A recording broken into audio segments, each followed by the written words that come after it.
Bonjour et bienvenue. Aujourd'hui, on va parler d'un sujet important, mais souvent un peu flou pour beaucoup de monde. La loi Evin de 1989, et plus précisément son volet sur le maintien de la mutuelle d'entreprise après un départ. Bonjour. Oui, c'est un dispositif clé. D'ailleurs, une analyse dejeswitch.fr montrait, je crois, que seuls 34% des Français se sentent bien informés sur leurs droits à ce moment-là. C'est assez peu finalement. Exactement.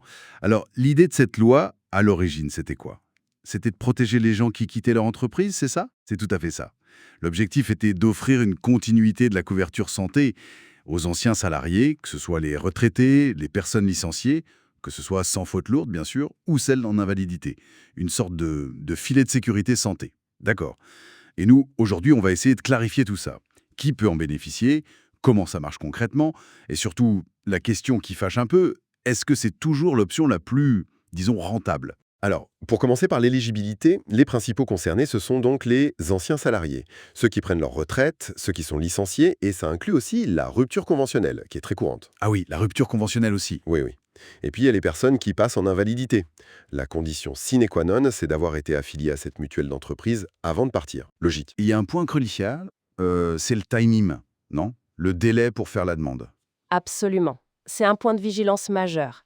Il faut faire la demande auprès de l'assureur dans les 6 mois maximum après la fin du contrat de travail. Ou si on a bénéficié de la portabilité. La portabilité, ce maintien gratuit temporaire. Exactement. Donc 6 mois après la fin de cette portabilité. Et attention, ce délai de 6 mois, il est vraiment strict. Il n'y a pas de négociation possible là-dessus. Ok, c'est noté. 6 mois, faut pas laisser passer ça. Non, sinon le droit est perdu. Et il faut aussi mentionner le cas du décès du salarié. Là, ce sont les ayants droit, le conjoint, les enfants, qui peuvent demander à conserver la mutuelle, pour une durée d'au moins 12 mois. Même délai de 6 mois pour la demande. D'accord. Et si on est dans les clous, niveau délai et conditions, l'assureur ne peut pas refuser. Non, il est obligé d'accepter. Et on conserve les mêmes garanties que celles du contrat collectif initial. Pas de mauvaise surprise sur le niveau de couverture au départ. Bon, passons à la question du coût. C'est souvent là que ça coince ou en tout cas que ça interroge. Comment ça a évolué la VIN? Alors, la loi Evin encadre l'évolution des tarifs, mais seulement pendant un certain temps. C'est progressif. Comment ça se passe, cette progression? La première année où on bénéficie de la loi Evin, on paie la cotisation totale, c'est-à-dire ce qu'on payait avant, plus la part que l'employeur prenait en charge. En gros, le tarif est le même que celui appliqué aux salariés encore en activité. Ok, première année, pas de hausse par rapport au coût global pour l'entreprise. Voilà. La deuxième année, l'assureur peut augmenter le tarif, mais cette hausse est plafonnée à 25% par rapport au tarif des actifs. 25%.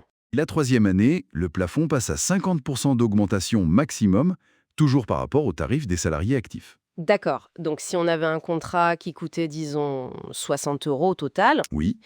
ça ferait 60 € la première année, sous Even, Hmm. puis au maximum 75 € la deuxième année et 90 € la troisième. C'est bien ça? C'est exactement ça. Ça reste encadré pendant 3 ans. Mais, et c'est un mais important, J'imagine qu'il y a une suite. oui. À partir de la quatrième année, cet encadrement disparaît. L'assureur est alors libre de fixer le tarif qu'il souhaite. Ah! Et là, ça peut augmenter sérieusement. Ça peut, oui.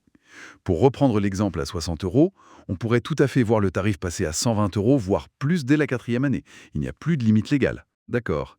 Et c'est sans doute pour ça que l'analyse de JeSwitch.fr mentionnait que 34% des gens changent après 3 ans. Précisément. C'est souvent le facteur prix qui pousse les gens à chercher autre chose une fois que l'encadrement saute. Ce qui nous amène aux avantages et inconvénients. L'avantage principal au début, c'est clair. On garde sa mutuelle, les mêmes garanties, sans questionnaire médical, sans délai de carence. C'est une sécurité, surtout quand on vient de perdre son emploi ou de partir à la retraite. C'est vrai, c'est un avantage indéniable, cette continuité sans démarche médicale compliquée. Mais il y a des contreparties. Le coût, on l'a vu, qui peut devenir élevé, Oui, et aussi les garanties. Ce sont celles du contrat collectif, qui étaient peut-être parfaites pour un salarié actif, mais pas forcément adaptées aux nouveaux besoins d'un retraité, par exemple. Plus de besoins en optique, en audition peut-être. Voyez lui-même. Sauf cas de décès, le conjoint ou les enfants, qui étaient peut-être sur le contrat avant, ne sont plus couverts. d'accord. Donc c'est souvent une couverture individuelle. Tout ça plaide pour une chose, comparer les offres. Absolument.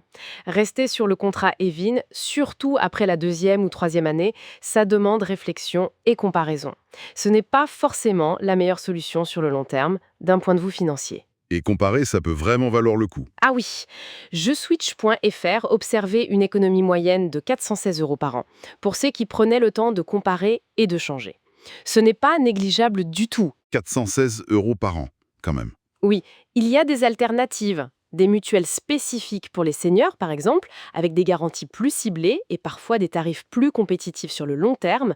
Il y a aussi la complémentaire santé solidaire pour les personnes qui ont des revenus plus modestes. Donc le moment clé pour se poser la question, c'est vraiment à la fin de la portabilité gratuite ou au bout de 2-3 ans sous Evin. Exactement. C'est le bon moment pour faire le point. Mes besoins ont-ils changé? Le tarif va-t-il exploser? Qu'est-ce qui existe d'autre sur le marché? En résumé, la loi Evin, c'est un droit important, une protection utile juste après le départ de l'entreprise, une sorte de transition sécurisée. C'est ça, une passerelle précieuse pour ne pas se retrouver sans couverture du jour au lendemain. Mais l'avantage financier, lui, il est temporaire. L'aspect coût devient vraiment central après 2 ou 3 ans. Le message clé donc, utilisez ce droit si besoin, mais restez vigilant sur les coûts et comparez activement. Et surtout, ne pas rater ce fameux délai de 6 mois au départ. Tout à fait. Vigilance et anticipation. Et pour finir, une petite question pour la route. Cette loi Evin, conçue comme une sécurité, ne risque-t-elle pas, finalement, avec cette liberté tarifaire après 3 ans, de se transformer en piège financier? Juste au moment où, souvent avec l'âge, on a peut-être le plus besoin d'une bonne couverture santé sans se ruiner. Ça laisse matière à réfléchir.